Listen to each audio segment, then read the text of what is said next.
ناظرین کرام، ایک دفعہ حضرت لال شہباز قلندر رحمۃ اللہ علیہ کہیں تشریف لے کے جا رہے تھے کہ اچانک آپ کو راستے میں ایک بندر والا مداری دکھائی دیا جو کہ کھیل تماشے دکھا رہا تھا۔ حضرت لال شہباز قلندر رحمۃ اللہ علیہ اس کے قریب گئے اور اس سے پوچھا، تم کون ہو؟ کہنے لگا، میں قلندر ہوں۔ اس دور میں تماشا دکھانے والے کو قلندر کہا جاتا تھا۔ اس نے آپ سے بے ساختہ کہہ دیا کہ آپ کون ہیں؟ تو آپ نے بھی مسکرا کر کہا کہ میں بھی قلندر ہوں۔ حضرت لال شہباز قلندر رحمۃ اللہ علیہ مسکرا دیے۔ وہ مداری والا آپ کو مسکراتا دیکھ کر بڑا حیران ہوا کہ آپ اس کی بات سن کر کیوں مسکرائے ہیں۔ وہ آپ سے پوچھ بیٹھا، آپ کون ہیں؟ تو سرکار حضرت لال شہباز قلندر نے فرمایا کہ میں بھی قلندر ہوں۔ وہ مداری کا تماشا دکھانے والا حیران ہوا اور کہنے لگا، آپ کے پاس نہ ریچھ ہے، نہ بندر ہے، نہ ڈگڈگی ہے، آپ کیسے تماشا دکھاتے ہیں؟ لال شہباز قلندر نے فرمایا، پہلے تم تماشا دکھاؤ، اس کے بعد ہم تماشا دکھائیں گے۔ آپ کا یہ فرمان سن کر ریچھ والے نے ڈگڈگی اٹھائی اور بجانے لگا۔ اس کی ڈگڈگی کی آواز سن کر بندریا یا اس کا ریچھ ناچنے لگا۔ اس نے کہا کہ اب آپ دکھائیے کہ ہم بھی تو دیکھیں آپ کون سا تماشا دکھانے لگے ہیں۔ حضرت لال شہباز قلندر اس کی بات سن کر دو درختوں کی ٹہنی پر کھڑے ہو گئے۔ اس سے کہا، نیچے سے گزر جاؤ، مگر یاد رکھنا آگے جا کر واپس مت پلٹنا۔ جب وہ تماشا دکھانے والا مداری آپ کے نیچے سے گزرا تو نظارہ بدل چکا تھا۔ وہ نہ سورج سامنے تھا، نہ دھوپ، نہ گرد و غبار، بلکہ سامنے بہت خوبصورت نظارے تھے، بہت خوبصورت پہاڑ تھے، بہت خوبصورت وادیاں تھی، سرسبز اور شاداب وادیاں۔ موسم نہ گرم زیادہ تھا نہ ٹھنڈا زیادہ تھا۔ وہ تماشا دکھانے والا اسی سوچ میں تھا۔ اس نے سامنے دیکھا کہ ایک بہت بڑا لشکر گھوڑوں پر سوار اس کی طرف آ رہا ہے۔ اس نے لشکر کو دیکھ کر سوچا کہ آج تو جان چلی گئی۔ بہرحال لشکر اس کے پاس پہنچا، اس میں سے سپہ سالار باہر آیا۔ تماشا دکھانے والا شخص کہتا ہے کہ بادشاہ سلامت، آپ کہاں غائب ہو گئے تھے؟ ہم آپ کو کب سے ڈھونڈ رہے ہیں۔ آپ کی سلطنت آپ کا انتظار کر رہی ہے۔ سلطنت کے لوگ آپ کے انتظار میں ہیں اور ملکہ کا رو رو کر برا حال ہو چکا ہے۔ آپ ہمارے ساتھ چلیے۔ اب وہ تماشا دکھانے والا آدمی گھوڑے پر سوار ہو کر ان کے ساتھ چل دیا۔ جب وہ محل میں پہنچا، عالی شان عمارت دیکھ کر حیران رہ گیا اور حیرانی سے عمارت کو دیکھ ہی رہا تھا۔ جیسے وہ اندر پہنچا، خوبصورت ملکہ اس سے گلہ شکوہ کرتے ہوئے اس سے گلے لگ گئی۔ کہنے لگی، کہاں رہ گئے تھے؟ میں بہت پریشان ہو گئی تھی۔ آپ کے لیے یا سلطنت کے سارے لوگ بہت پریشان ہیں۔ اس انسان کی حیرانگی کا آپ پتہ نہیں تھا۔ وہ حیران تھا، یہ سب ہو کیا رہا ہے؟ یہ خوبصورت وادیاں، یہ خوبصورت محل، خوبصورت ملکہ کس کی ہے؟ یہ مجھے کیوں اپنا سمجھ رہے ہیں؟ اس کے بعد وہ تماشا دکھانے والا آدمی تھوڑی ہی دیر بعد سب کچھ بھول کر شاہی لباس پہن کر تخت پر بیٹھ گیا۔ اس کے بعد وقت گزرتا گیا، بچے ہو گئے، شہزادے اب بڑے ہو گئے، بڑھاپا آ گیا، جسم میں جان، منہ سے ذائقہ چلا گیا، مطلب وہ انسان بڑھاپے کی حد تک پہنچ گیا۔ ایک دن وہی شخص اپنی سلطنت میں دریا کے کنارے بیٹھا سوچ رہا تھا کہ میرے ساتھ کیا ہوا تھا۔ اسی جستجو میں وہ شخص وہاں پہنچا جہاں کے درخت یا اس کی ٹہنی کے پاس سے وہ گزرا تھا۔ اس نے دیکھا کہ وہ درخت آج بھی وہاں موجود ہے۔ اس کو خیال آیا، چلو دیکھتے ہیں اس کے باہر کیا ہے اور میرے ساتھ آخر ہوا کیا تھا۔ وہ انسان ان درختوں کے نیچے سے جیسے ہی گزرا، وہ سارے کا سارا ماحول پھر سے بدل گیا۔ جو گزرا ہوا وقت تھا وہ واپس آ گیا۔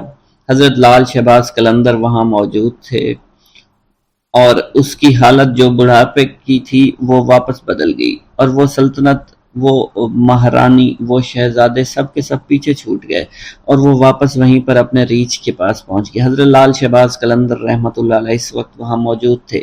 وہ ڈگڈگی، وہ گرد و غبار، حضرت لال شہباز قلندر کھڑے ہوئے تھے۔ مداری کو اب ایسا لگا کہ وہ ایک خواب دیکھ رہا تھا، لیکن اس کے ساتھ جو بھی ہوا وہ ایک حقیقت تھی۔ وہ حیران تھا، یہ سب کیا ہوا ہے؟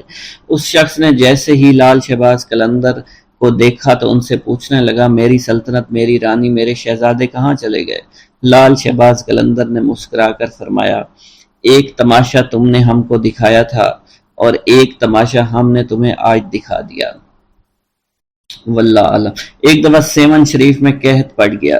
تمام نہریں سوکھ گئیں، کنویں سوکھ گئے، کھانے پینے کی چیزیں ختم ہو گئیں، لوگ بے حد پریشان ہو گئے، کسی کے زندہ بچنے کی امید نہیں تھی۔ اس مصیبت سے تنگ آ کر لوگ اکٹھے ہوئے، آپ کی خدمت میں حاضر ہوئے اور اللہ تعالیٰ کے حضور دعا کرنے کی درخواست کرنے لگے۔ آپ رحمۃ اللہ علیہ نے لوگوں سے فرمایا، تم سب لوگ اپنے گناہ کی معافی مانگو، میرے پیچھے کھڑے ہو جاؤ۔ تمام لوگ آپ کے پیچھے کھڑے ہو گئے۔ آپ نے اللہ کے حضور عاجزی انکساری کے ساتھ دعا فرمائی۔ ابھی آپ دعا مانگ کر اپنے حجرے میں داخل نہیں ہوئے تھے، اللہ تعالیٰ نے ان کی دعا سن لی اور باران رحمت برسنے لگی۔ ناظرین کرام، جس زمانے میں آپ گرنار میں مقیم تھے، آپ کے گرد حاجت مندوں کا ایک ہجوم سا لگا رہتا تھا۔ یہ زمانے بھر کے ستائے ہوئے بیمار لوگ تھے جنہیں حضرت لال شہباز قلندر رحمۃ اللہ علیہ کے تسکین آمیز کلمات جینے کا حوصلہ دیا کرتے تھے۔ شہر میں ایک دل گرفتہ بھی رہتا تھا جس کا جوان بیٹا گم ہو گیا تھا۔ بیٹی کی جدائی سے اس شخص کی یہ حالت ہو گئی تھی کہ دن رات روتا رہتا تھا۔ عزیز و اقارب اور دوست یاروں سے صبر کی تلقین کے ساتھ ساتھ بیٹے کی موت کا یقین دلانے کی بھی کوشش کرتے تھے کہ اگر وہ زندہ ہوتا تو ضرور لوٹ آتا، یا تو کسی نے اسے قتل کر دیا ہے یا پھر اسے جنگلی جانور کھا گئے ہیں۔ جتنے منہ اتنی باتیں۔ غمزدہ باپ بیٹے کی زندگی سے مایوس ہو چکا تھا، مگر پھر بھی کبھی کبھی اس کے دل میں امید کی ایک لہر اٹھا کرتی تھی، اور وہ اپنی بیوی سے کہتا تھا کہ میرا بیٹا ابھی زندہ ہے، تو دیکھنا ایک دن وہ ضرور آئے گا اور وہ زندہ درگور باپ کے سینے پر سر رکھ دے گا اور ہمارے تاریک مکانوں میں خوشیوں کے چراغ جل اٹھیں گے۔ اب وہ خاتون کیا جواب دیتی؟ اس کی حالت اس کے شوہر سے بھی بدتر تھی۔ بس خاموش نظروں سے اپنے شریک حیات کی طرف دیکھتی رہتی، آنسو بہانے لگتی اور ہمیشہ روتی رہتی تھی۔ ایک دن دوست کے کہنے پر یہ شخص حضرت لال شہباز قلندر رحمۃ اللہ علیہ کی خدمت میں حاضر ہوا اور سارا قصہ بیان کیا۔ آپ رحمۃ اللہ علیہ نے فرمایا کہ تیرے دل کی گواہی سچی ہے، تیرا بیٹا زندہ ہے۔ آپ نے فرمایا اس کو جا کر لانا پڑے گا۔ اگلے دن آپ غمزدہ باپ کے ساتھ سفر پر روانہ ہوئے۔ طویل سفر کے بعد ایک جنگل میں پہنچے، ایک جھونپڑی دیکھی۔ لال شہباز قلندر آدمی کو باہر کھڑا کر کے خود جھونپڑی میں داخل ہو گئے۔ کچھ درویش بیٹھے تھے۔ آپ نے ایک نوجوان درویش کو مخاطب کرتے ہوئے کہا، تم خود کتنے سکون سے بیٹھے ہوئے ہو اور آپ کے والدین آپ کے فراق میں مرے جا رہے ہیں۔ آپ اس نوجوان کو لے کر جھونپڑی سے باہر آئے، باہر آ کر اس کے باپ سے اس کی ملاقات کروائی۔ والدین بہت خوش ہوئے۔ ماں باپ کی اجازت سے وہ نوجوان حضرت لال شہباز قلندر کی خدمت میں مشغول ہو گیا اور ایک دن ولایت پر فائز ہو گیا۔ ناظرین اکرام، جب آپ سیون شریف میں تشریف لائے تو آپ کے گلے میں مستقل طور پر پتھر کا ایک وزنی گلوبند پڑا رہتا تھا۔ ایک چھوٹے چھوٹے خوبصورت تراشے ہوئے قیمتی پتھر لگے۔ آپ کی ایک خاص عادت یہ بھی تھی کہ آپ راستہ چلتے وقت ہمیشہ اپنے سر کو جھکائے ہوئے رکھتے تھے۔ کسی مجلس میں تشریف فرما ہوتے تو گردن خم کیے رہتے تھے۔ روایتوں میں یہ بھی آتا ہے کانوگن نامی محلے کے قریب ایک گلی میں اکثر دین کی تبلیغ کے لیے آپ بیٹھا کرتے تھے۔ اسی محلے میں ایک مشہور ہندو خاندان تھا جن کی عورتیں پردے کی سخت پابندی کیا کرتی تھی، مگر اس خاندان کے ہاں آپ کی بے حد مقبولیت تھی اور آپ کی عقیدت مندی تھی۔ آپ جس بھی گلی میں آ کر بیٹھتے تو ایک عورت اپنے بال کھول کر کھڑکی میں کھڑی ہو جاتی اور گھنٹوں آپ کو دیکھتی رہتی، اسلام کی تبلیغ کی باتیں سنتی رہتی تھی۔ اس عورت کی دلی خواہش تھی کہ کسی طرح حضرت لال شہباز قلندر رحمۃ اللہ علیہ کے چہرے مبارک کا دیدار کر لے، مگر چونکہ آپ ہمیشہ اپنے سر کو جھکا کر بیٹھے رہتے تھے، اس لیے وہ عورت آپ کے چہرے مبارک کا دیدار کرنے میں کامیاب نہیں ہو سکی۔ ایک دن اس ہندو عورت نے وحشت کے عالم میں بالکنی سے نیچے چھلانگ لگا دی۔ لال شہباز قلندر کے قدموں میں گری۔ اونچائی سے گرنے کے سبب وہ ہندو عورت شدید زخمی ہو گئی تھی، پس اس نے اسی وقت ایک نظر آپ کے چہرہ مبارک پر ڈالی اور فوت ہو گئی۔ جب محلے والوں نے دیکھا تو ایک ہنگامہ کھڑا ہو گیا۔ اس کے بعد مرنے والی عورت کے رشتہ دار اسے اٹھانے کے لیے اور آپ سے کہا کہ اجازت دیجیے اس بد نصیب عورت کو لے جائیں اور آخری رسومات ادا کریں۔ خاندان کے لوگوں نے آپ سے اجازت یوں چاہی تھی کیونکہ عورت کے مرنے کے بعد بے پردگی کے خیال سے لال شہباز قلندر رحمۃ اللہ علیہ نے اپنی چادر اس کے جسم پر ڈال دی تھی۔ اب یہ بات پہلے سے ہی اس ہندو خاندان میں مشہور ہو چکی تھی اور آپ کا چہرہ مبارک وہ خاتون دیکھنا چاہتی تھی، اور یہ خبر جنگل میں آگ کی طرح پھیلی ہوئی تھی۔ جب لوگوں نے آپ سے پوچھا تو آپ نے بے ساختہ فرمایا کہ مجھ سے کیا چاہتے ہو، یہ تمہاری امانت ہے، جہاں چاہو اسے لے جاؤ۔ اب رشتہ داروں نے زمین سے لاش کو اٹھانے کی کوشش کی، مگر وہ لاش ان لوگوں سے اٹھ نہیں سکی۔ لاش بے حد وزنی تھی، جس کے بعد 15 سے 20 افراد نے لاش کو اٹھانے کے لیے زور لگانا شروع کر دیا، مگر لاش تو زمین سے جیسے چپک گئی تھی۔ حضرت لال شہباز قلندر نے جب ان لوگوں کی پریشانی دیکھی تو لاش کے پاس آ کر فرمایا، اگر تم شہر کے تمام لوگوں کو بھی جمع کر کے لے آؤ تب بھی یہ لاش نہیں اٹھ پائے گی۔ اس عورت کے رشتہ داروں نے یہ سنا تو دنگ رہ گئے۔ پھر ان میں سے ایک نے پوچھا، آخر اس عورت سے کیا گناہ سرزد ہو گیا، اسے حضور معاف فرما دیں تاکہ اسے یہاں سے لے جا سکیں۔ آپ نے جلال کے عالم میں فرمایا، بات ثواب اور گناہ کی نہیں ہے، بات صرف اتنی ہے کہ عورت کے جسم میں جلنا نہیں ہے، یعنی تم لوگ اس کے جسم کو جلا نہیں سکتے۔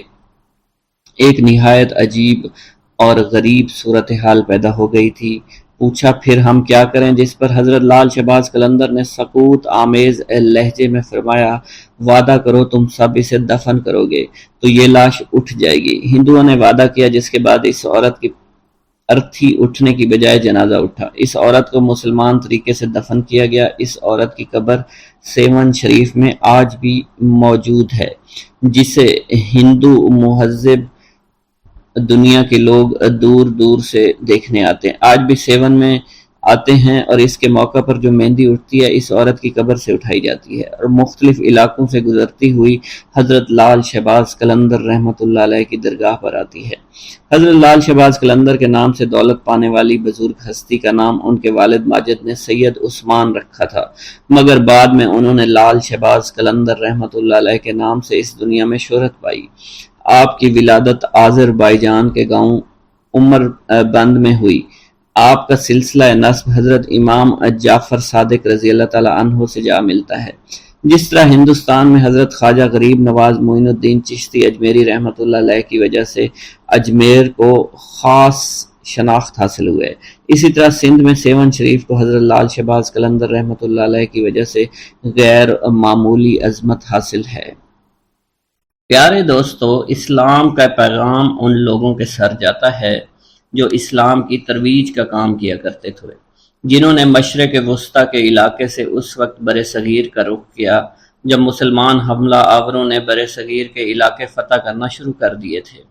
مسلمان حملہ آوروں کے ہاتھ میں تلوار تھی اور پشت پر ہزاروں سپاہی ان کے پشت پر تھے، یہاں تک کہ انہوں نے اپنے زور بازو پر بر صغیر کے بیشتر علاقوں کو فتح کر لیا، یہاں اپنی عملداریاں قائم کی۔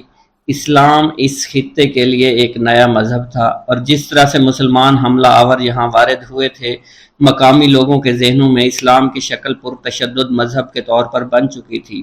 بعد میں اسی اسلام کا پیغام بر صغیر کے دور دراز علاقوں تک پہنچا، اور کم و بیش ہر علاقے کے لوگوں نے اس پیغام کا اثر قبول بھی کیا۔ اس پیغام کے اثر پذیری کا سہرا حملہ آوروں کے سروں کے ساتھ ساتھ صوفیوں، درویشوں اور عالموں کے ہاتھ بھی جاتا ہے، جو مشرق وسطیٰ کے علاقوں سے ہجرت کر کے نسبتاً نئی زمین پر آ کر آباد ہونا شروع ہو گئے تھے۔ یہ بزرگ دراصل مٹی ہوئی ہستیوں کے مالک تھے، ان کا رہنا سہنا نہایت عاجزانہ تھا، جہاں بھی انہیں جگہ ملتی بیٹھ جاتے، پیار و محبت، امن و دوستی اور احترام کی باتیں شروع کر دیتے۔ مقامی لوگوں نے ان بزرگوں کی ذات میں ایک خاص قسم کی کشش محسوس کی اور دھیرے دھیرے ان کے پاس جمع ہوتے چلے گئے۔ یہ زیادہ تر ایسے لوگ تھے جو برسوں سے نظر انداز ہوتے چلے آ رہے تھے، کبھی دھرم کی بنیاد پر، کبھی ذات پات کی بنیاد پر، کبھی قبیلے کی بنیاد پر۔ ان دھتکارے ہوئے لوگوں نے جب اپنے لیے پیار، محبت، امن، دوستی، احترام کے الفاظ سنے تو انہیں یہ بے حد میٹھے لگے۔ ان کے کان ہزاروں سالوں سے یہ بول سننے کو بےتاب تھے۔ بس پھر کیا تھا، ان بزرگوں کے آشیانے آباد ہوتے چلے گئے اور یوں اسلام کے پیغام نے برِ صغیر کی زمین میں جڑیں پکڑنا شروع کر دی۔ انہی ہستیوں میں ایک بزرگ سید عثمان مروندی بھی تھے، جن کا اصل نام سید عثمان تھا اور دنیا انہیں لال شہباز قلندر کے نام سے جانتی ہے۔ وہ مشرق وسطیٰ کے علاقے مروند میں پیدا ہوئے۔ یہ موجودہ افغانستان کے علاقے قندھار کا قریبی علاقہ تھا، مگر آج کل پیارے دوستو یہ آذربائیجان میں شامل ہے۔ ان کے آباء و اجداد عراق سے ہجرت کر کے افغانستان میں آباد ہو گئے تھے۔ سید عثمان نے 7 سال کی عمر میں قرآن پاک حفظ کر لیا۔ جب ان کا میلان طریقت و معرفت کی طرف ہوا تو انہوں نے مروان سے مختلف علاقوں کا سفر شروع کیا۔ انہوں نے حجاز، عراق، ایران، افغانستان، ہند، مکران، ملتان اور جوناگڑھ کے سفر بھی اختیار کیے۔ بالآخر حضرت بو علی شاہ قلندر کے کہنے پر سندھ میں سکونت اختیار کی۔ 1274 عیسوی میں اپنی وفات تک سیون شریف میں ہی مقیم رہے۔ حضرت لال شہباز قلندر ایک بہترین شاعر، الحاد دان اور فلسفی بھی تھے۔ آپ کو عربی، فارسی، پشتو، پنجابی، ترکی، سندھی، ہندی اور سنسکرت سمیت کئی زبانوں پر عبور حاصل تھا۔ آپ کا شجرہ نسب حضرت امام جعفر صادق رحمۃ اللہ علیہ سے جا ملتا ہے۔ ہندو لال شہباز قلندر کو جھولے لال بھی کہتے ہیں۔ اس کی وجہ یہ ہے کہ جھولے لال کی نسبت دریائے سندھ ہے اور ہندوؤں کی جانب سے انہیں دریاؤں کے بھگوان ورن کا سندھ میں آنے والا اوتار قرار دیا جاتا ہے۔ زیادہ تر مسلمان جھولے لال کو حضرت خواجہ خضر بھی قرار دیتے ہیں، جن کے بارے میں مانا جاتا ہے کہ وہ دریاؤں اور سمندروں میں سفر کرنے والوں کی عقیدت اور رہنمائی فرماتے ہیں۔ مچھیرے حضرات اس بزرگ سے بہت زیادہ عقیدت رکھتے ہیں۔ انہیں زندہ پیر، شیخ طاہر، خواجہ خضر، اڈیرو لال اور امر لال بھی کہا جاتا ہے۔ مختلف تاریخی حوالوں کے مطابق یہ بزرگ یہاں پر 17ویں صدی میں رہا کرتے تھے۔ ٹھٹھا کے ظالم حکمرانوں میں میرک شاہ نے ہندوؤں کو زبردستی مسلمان کرنا چاہا تو ہندو دریائے سندھ کے کنارے آ گئے اور دریا سے مدد مانگی کہ انہیں نجات دلائے۔ نتیجتاً دریا میں ایک صورت پیدا ہوئی جس نے بتایا کہ نصر پور میں ایک عمر رسیدہ جوڑے کے ہاں ایک بیٹا پیدا ہوگا جو آ کر ان کی مدد کرے گا۔ اس بچے کا نام اڈیرو لال رکھا گیا۔ انہیں جھولے لال بھی کہا جانے لگا کیونکہ مانا جاتا ہے کہ ان کا جھولا خود بخود ہلتا تھا۔ یہ بچہ بڑا ہو کر ایک بہادر شخص بنا جس نے میرک شاہ سے بحث کی اور اس سے اس کی غلطی کا احساس دلایا، جس پر انہوں نے ہندوؤں کو اپنی حکومت میں عزاداری کے ساتھ رہنے کی اجازت دے دی۔ ہندو لال شہباز قلندر کو اپنے اسی دیوتا کا اوتار سمجھتے ہیں اور انہیں جھولے لال کہا جاتا ہے۔ یہ دونوں شخصیات تاریخی طور پر ایک نہیں ہیں لیکن یکساں تصور کی حامل ہیں۔ شہباز قلندر کے ماننے والوں میں ہندو، مسلمان، سکھ، عیسائی سبھی شامل ہیں۔ کتاب واکنگ ود نانک کے مصنف ہارون خالد لکھتے ہیں، گویا 47 میں کوئی فساد نہیں ہوا تھا، گویا کسی ہندو نے سندھ سے کبھی ہجرت ہی نہیں کی، گویا پنجاب میں توہین مذہب کے شعبے میں کوئی مسیحی بستی کبھی جلی ہی نہیں۔ قلندر کا دالان اس دنیا کے پناہ گاہ میں جو کبھی اس دالان سے پھیلی ہوتی تھی اور رفتہ رفتہ معدوم ہوتی چلی گئی۔ اس دالان تک سمیٹے ہوئے 3 اور دوست بھی تھے، حضرت بہاؤالدین ذکریہ ملتانی، بابا فرید گنج شکر اور سید جلال الدین سرخ بخاری۔ ان چاروں کو 4 یار کے نام سے یاد کیا جاتا ہے۔ 4 یار سندھ اور ہند میں اسلام کی اشاعت کے سرخیل قرار پائے۔ لال شہباز قلندر کی ایک خوبی یہ بھی تھی کہ وہ باکمال شاعر بھی تھے۔ ہر سال اسلامی مہینے شعبان کی 18 تاریخ کو سیہون شریف میں آپ کا عرس منایا جاتا ہے، جس میں پاکستان کے تمام صوبوں اور علاقوں سے تعلق رکھنے والے ہر طبقے، ہر فرقے کے لوگ لاکھوں کی تعداد میں شرکت کرتے ہیں۔ ان کے عرس کے موقع پر 3 جلوس نکالے جاتے ہیں۔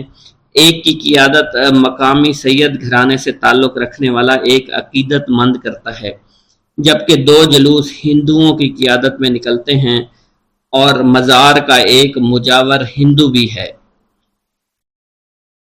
حضرت لال شہباز قلندر رحمۃ اللہ علیہ کے کچھ حالات و واقعات کی تفصیل جاننے کی کوشش کرتے ہیں۔ پیارے دوستو، حضرت سید عثمان مروندی المعروف حضرت لال شہباز قلندر عالی النسب تھے۔ آپ کا خاندان یگانہ روزگار تھا۔ آپ کا خاندانی تعلق چند واسطوں سے امام جعفر صادق رضی اللہ تعالیٰ عنہ سے جا ملتا ہے۔ آپ رحمت اللہ علیہ کے والد ماجد سید کبیر الدین اپنے وقت کے مشہور عالم تھے۔ ان کا طریقہ اتباع سنت نبوی صلی اللہ علیہ وسلم تھا۔ حضرت سید عثمان مروندی اپنے خاندانی اعتبار سے اونچی نسبت رکھتے تھے، اس لیے صالحت سخاوت کے بہت سے خصائص ان کے خاندان میں منتقل ہو گئے تھے۔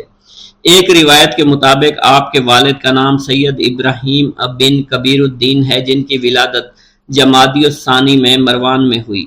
وہیں آپ رحمت اللہ علیہ نے زندگی کا بیشتر حصہ گزارا۔ سید ابراہیم کبیر الدین کا نسبی تعلق جو کہ سادات خاندان سے تھا، اس لیے لوگ ان کی بے پناہ عزت اور بے پناہ احترام کیا کرتے تھے۔ آپ کی طبیعت میں یاد الہی کے جذبات بے حد نمایاں تھے۔ جوانی کی ابتدائی ایام میں آپ کی سوچ پر یہ امر غالب تھا کہ شادی کیے بغیر زندگی کو راہ حق کی طرف لگا دیا جائے، اس لیے کہا جاتا ہے کہ آپ شادی سے گریزاں تھے۔ پیارے دوستو، سید عثمان مروندی المعروف حضرت لال شہباز قلندر کی والدہ حاکم مروان سید سلطان شاہ کی دختر تھیں۔ آپ بڑی نیک اور عبادت گزار خاتون تھی۔ طبیعت میں درویشی اور قناعت پسندی تھی۔ ایک روایت یوں بھی ملتی ہے کہ آپ کی والدہ پردہ شب کی تاریکی میں بیٹھ کر رویا کرتی تھی، فرماتی تھی کہ اللہ کے خوف سے رونے والا دوزخ میں کبھی نہیں جائے گا۔ ان کی ذات خشیت الہی کا سرچشمہ تھی۔ رات کا اکثر حصہ عبادت میں گزارتی تھی۔ اس ماں کی گود کا لال جب جذب و جلال کا جوہر بن کر سہون پہنچا تو اس کی تابناکی کئی نگاہوں کو خیرہ کر رہی تھی۔ سلطان شاہ حاکم مروند کی یہ صاحبزادی اپنے شوہر سید کبیر کے جذب متصرف کی تاثیر سے اپنے وقت کی زاہدہ اور عابدہ خاتون کہلائیں۔ کہا جاتا ہے کہ آپ کی والدہ کا وصال مروان میں ہوا اور وہیں آپ رحمت اللہ علیہ کو دفنایا گیا۔ پیارے دوستوں، منقول ہے لال شہباز قلندر کے والد سید ابراہیم کبیر الدین رحمت اللہ علیہ بعض اوقات مقدس مقامات کی زیارت کے لیے سفر اختیار کیا کرتے تھے۔ ایک دفعہ کا ذکر ہے، حضرت سید ابراہیم کبیر الدین رحمت اللہ علیہ سید الشہداء امام حسین رضی اللہ تعالیٰ عنہ کی زیارت کے لیے کربلا معلیٰ گئے تو آپ کو ان کی طرف سے سلام کا جواب عنایت ہوا اور آپ کو وہ جگہ دکھائی گئیں جہاں شہداء کربلا مدفون تھے۔ اس وقت جو زیارت کرنے لوگ آتے تھے وہ آپ سے ہی وہی جگہ معلوم کرنے کے لیے وہاں ان شہداء کے لیے فاتحہ پڑھتے تھے۔ ایک دن حضرت امام حسین رضی اللہ تعالیٰ عنہ سے آپ کو یہ بشارت ہوئی کہ ہم آپ کو وہ باز دیتے ہیں جو ہمیں اپنے نانا حضرت محمد مصطفیٰ صلی اللہ علیہ وسلم نے بطور انعام عطا کیا تھا۔ بعد میں آپ رحمت اللہ علیہ کے قلندر لال شہباز کی صورت میں ایک عالی مرتبت فرزند عطا ہوا۔ پیارے دوستو، تاریخ سندھ میں لکھا ہے، ایک رات خواب میں حضرت لال شہباز قلندر کی روح پاک نے اپنے والد محترم سے کہا کہ آپ شادی کریں، آپ سے میرا ظہور ہوگا۔ آپ کے والد نے جواب دیا، جنت سے باہر آنا افضل ہے۔ اس پر لال شہباز قلندر نے جواب دیا، ہاں، دنیا میں ظہور ہونا احسن ہے۔ پیارے دوستو، جب حضرت سید ابراہیم کبیر الدین کو یہ اشارہ ملا تو آپ رحمت اللہ علیہ نے نکاح کرنے کی خواہش کا اظہار کیا۔ ان دنوں مروند کا حاکم سید سلطان شاہ تھا، اس کی بیٹی نیک خاتون تھی۔ اس نے بیٹی سید ابراہیم کبیر الدین کے نکاح میں دے دی۔ شادی کے موقع پر شہر میں بہت خوشی منائی گئی۔ ازدواجی زندگی میں منسلک ہونے کے بعد زندگی کا بیشتر حصہ آپ نے اپنے آبائی وطن میں گزارا۔ پیارے دوستو، کہا جاتا ہے ابراہیم کبیر الدین کی زندگی کے شب و روز مروند میں گزر رہے تھے۔ آخر ایک وقت آیا کہ زوجہ محترمہ کا انتقال ہو گیا۔ زوجہ کی وفات کے بعد سید ابراہیم کربلا تشریف لائے۔ وہیں آپ کا مزار شریف حضرت امام حسین رضی اللہ تعالیٰ عنہ کے روضہ اطہر میں سید ابراہیم جوابی یا ابراہیم مجاب کے نام سے مشہور و معروف ہے۔ پیارے دوستو، لال شہباز قلندر کی پیدائش کے بارے میں کہا جاتا ہے کہ آپ مروند میں ہی سید ابراہیم کبیر الدین کے گھر میں پیدا ہوئے۔ آپ کی پیدائش کے بارے میں یہ بھی روایت مشہور ہے، جب آپ کے والد سید ابراہیم کبیر الدین کی شادی ہو گئی تو آپ 40 روز تک اپنی زوجہ محترمہ کے پاس نہ گئے۔ جب 40 روز گزر گئے تو حق زوجیت کے لیے اپنی زوجہ محترمہ کے پاس آئے۔ کسی نے آپ سے اس بارے میں پوچھا تو فرمایا، شادی کے روز میں نے راستے میں چنے کا ایک ٹکڑا زمین پر پڑا ہوا دیکھا تو میں نے اسے کھا لیا، جس کا نتیجہ یہ ہوا کہ 40 روز تک اس ٹکڑے کا اثر میرے بدن میں رہا۔ جب کہ وہ اثر ختم ہوا تو میں نے اپنے گھر کی راہ لی۔ اس قدر نیک اور پاک باز ہستی کی پشت مبارک سے حضرت لال شہباز قلندر رحمۃ اللہ علیہ اپنی والدہ محترمہ کی جانب منتقل ہوئے۔ پھر وہ مبارک گھڑی آ گئی جب آپ کی ولادت باسعادت ہوئی۔ آپ رحمۃ اللہ علیہ کے والد محترم سید ابراہیم کبیر الدین آپ کی ولادت پر بہت خوش ہوئے۔ حضرت لال شہباز قلندر کی سن ولادت کے بارے میں مختلف اختلاف پایا جاتا ہے۔ لب تاریخ کے سندھ کے مؤلف نے سال 583 ہجری تحریر کیا ہے۔ تذکرہ صوفیہ سندھ نے ولادت باسعادت 1177 عیسوی نقل کیا ہے۔ پیارے دوستو، حضرت رابعہ بصری رحمۃ اللہ علیہ کے زہد و تقوی اور علم و معرفت کی شہرت دور دور تک پھیلی ہوئی تھی۔ لوگ دور سے آپ کی خدمت میں کسب فیض کے لیے حاضر ہوا کرتے تھے۔ ایسی ہی باکمال ہستی کے بارے میں راوی بیان کرتے ہیں کہ لال شہباز قلندر جب اپنی والدہ ماجدہ کے بطن میں تھے تو ایک رات خواب میں رابعہ بصری رحمۃ اللہ علیہ کا دیدار حاصل ہوا۔ انہوں نے آپ کی والدہ ماجدہ سے فرما کر کہا، اے بیٹی، میں تمہیں یہ بشارت سنانے کے لیے آئی ہوں کہ تمہارا یہ ہونے والا بیٹا اللہ کا محبوب اور رب تعالیٰ کی مخلوق کا برگزیدہ اور شہرت یافتہ قلندر ہوگا۔ اللہ تعالیٰ اس کے وسیلے سے اپنے بہت سے گناہ گار بندوں کی توبہ کی توفیق عطا فرمائے گا۔ چنانچہ اے میری بیٹی، جب اس کی ولادت ہو جائے تو اس کے کانوں میں بلند آواز سے کلمہ طیبہ لا الہ الا اللہ محمد الرسول اللہ کی آواز پہنچا دینا اور اپنے جلیل القدر بیٹے سے میرا سلام کہہ دینا۔ چنانچہ حضرت لال شہباز قلندر کی ولادت ہوئی تو آپ کی والدہ ماجدہ نے حضرت رابعہ بصری کے فرمان کے مطابق عمل کیا اور اس بات کو اپنے دل میں راسخ کر لیا کہ میرا بیٹا اللہ کا برگزیدہ اور مقبول بندہ ہے۔ پیارے دوستو، جب حضرت لال شہباز قلندر کی ولادت ہوئی تو آپ کے والد محترم نے آپ کا نام سید عثمان رکھا، کیونکہ ایک روایت میں آتا ہے کہ آپ کے والد ماجد سید ابراہیم کبیر الدین رحمۃ اللہ علیہ کو حضرت سید عثمان غنی رضی اللہ تعالیٰ عنہ سے والہانہ محبت تھی۔ اسی مناسبت سے آپ نے اپنے بیٹے کا نام سید عثمان رکھا۔ ایک روایت یہ بھی ہے کہ آپ کا نام شاہ حسین رکھا گیا۔ پیارے دوستو، آپ کے والد محترم سید ابراہیم کبیر الدین رحمۃ اللہ علیہ کی جب شادی ہوئی تو ایک مدت کے بعد ایک دن آپ نے خواب میں دیکھا حضرت علی کا دیدار حاصل ہوا۔ آپ نے عرض کیا، یا امیر المومنین، اللہ تعالیٰ کی بارگاہ اقدس میں میرے حق میں دعا فرمائیں کہ وہ مجھے نیک اور صالح فرزند سے نوازے۔ اس پر حضرت علی نے ارشاد فرمایا، اللہ تعالیٰ تم کو ایک فرزند صالح نوازے گا، لیکن میری اس بات کو یاد رکھنا، جب اس کی ولادت ہو تو اس کا نام عثمان رکھنا۔ جب اس کی عمر 384 دن ہو جائے تو اس کو لے کر مدینہ منورہ میں حاضری دے دینا۔ حضور نبی کریم صلی اللہ علیہ وسلم کو سلام کرنے کے بعد عثمان غنی کے مزار پر حاضر ہونا اور ان کو سلام کرنا۔ چنانچہ کہا جاتا ہے حضرت لال شہباز قلندر کے والد نے ایسا ہی کیا تھا۔ آپ رحمت اللہ علیہ نے اپنی حیات میں لال لباس زیادہ تر زیب تن فرمایا، اسی بنا پر لوگوں نے آپ کو لال کہنا شروع کر دیا۔ آپ کو لال کے نام سے لوگ جاننے لگے۔ لوگ آپ کے لال لباس سے بہت محبت کیا کرتے تھے۔ آپ کے لال لباس پہننے کی وجہ یہ بھی تھی کہ امام حسین اکثر لال لباس پہنا کرتے تھے۔ ایک بار حضور نبی کریم صلی اللہ علیہ وسلم نے آپ کو لال لباس میں دیکھ کر تبسم فرمایا اور فرمایا، اے حسین رضی اللہ تعالی عنہ، آپ پر لال لباس بہت اچھا لگتا ہے۔ سبحان اللہ، آپ رضی اللہ تعالی عنہ اس لال لباس میں بہت خوبصورت نظر آتے ہیں۔ اسی بنا پر حضرت لال شہباز قلندر نے لال کلر کو پسند فرمایا۔ باحوالہ پرواز قلندر۔ پیارے دوستو، بعض روایات کے مطابق لال ایک قیمتی پتھر ہوتا ہے جس کی رحمت آنکھوں کو خیرہ کر دیتی ہے۔ آپ رحمت اللہ علیہ کا یہ لقب اس لیے پڑا کہ آپ کا چہرہ مبارک لال کی طرح چمکتا رہتا تھا۔ پیارے دوستو، شہباز کے لغوی معنی کچھ اس طرح سے ہیں،